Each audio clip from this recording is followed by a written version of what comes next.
ఆ ప్లస్ ఉ ప్లస్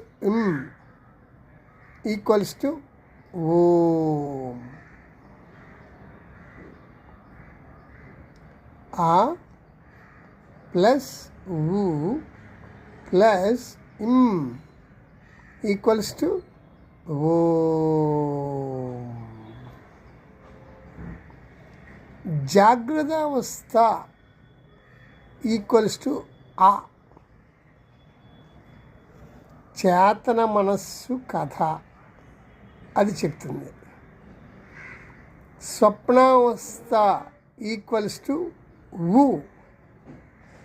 సుప్త చేతన మనస్సు కథ అది చెప్తుంది. సుషుప్తి ఈక్వల్స్ టు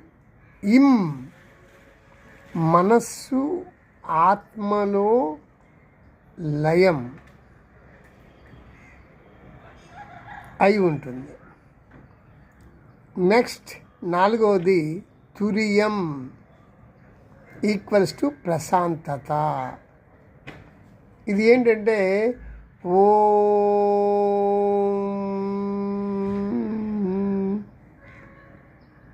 అన్నాక కాస్త ఓం పూర్తయిన తర్వాత ఒక్క క్షణం ఆ మౌనం, అదే తురియం ఈక్వల్స్ టు ప్రశాంతత.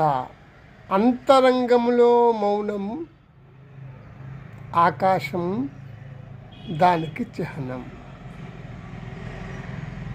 ఇది ఓంకార నాదం యొక్క వివరణ.